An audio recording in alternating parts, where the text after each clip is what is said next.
এই ভূমিকম্পটা আমরা ঢাকাবাসী সবাই আসলে আজকে অনুভব করেছি। এটা অনুভূত হয়েছে এবং এর কারণ হলো এই ভূমিকম্পটা যে হয়েছে এটা আসলে ঢাকা থেকে অনেক কাছে হয়েছে। আমাদের এই ভূমিকম্প পর্যবেক্ষণ ও গবেষণা কেন্দ্র থেকে ১৩ কিলোমিটার পূর্ব দিকে এটা নরসিংদীর মাধবদী ওই জায়গাটায় এই ভূমিকম্পের উৎপত্তিস্থল ছিল এবং এই ভূমিকম্পটার মাত্রা ছিল 5.7, যেটা একটা মাঝারি মানের ভূমিকম্প।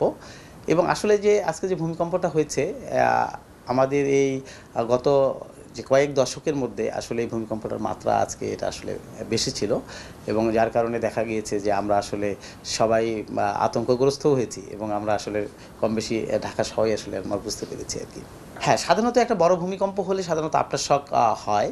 তো এখানে যে 5.7 মাত্রার ভূমিকম্পটা হয়েছে, আফটার শকটা হলো কি এটা আসলে মানে 5.7 এর চেয়ে ছোটো মাত্রার ভূমিকম্প হয়েছে। এটা যদি এমন কোনো মাত্রায় হয় যে মাত্রাটা এতই শ্যালো, এত কম যে এটা আসলে দেখা যাচ্ছে যে আমরা অনুভব করছি না বা আমাদের সেন্সর পর্যন্ত আসে নাই।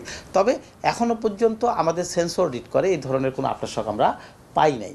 তবে আমি যদি আপনাকে পূর্বের একটা ইতিহাস থেকে বলি তাহলে আমাদের এই রিজিয়নে সাধারণত যে ভূমিকম্পগুলো হয় সাধারণত এর পরে যে আফটার শকগুলো হয় আমরা সাধারণত কখনো আসলে যে কাছাকাছি একটা মাত্রার একটা আফটার শক যে এটা হয়তো 5.7 হয়েছে একটা 5 মাত্রার আফটার শক এই ধরনের আসলে মানে এই রিজিয়নে আমাদের একটু আসলে আমরা তুলনামূলকভাবে কম পেয়েছি আর কি।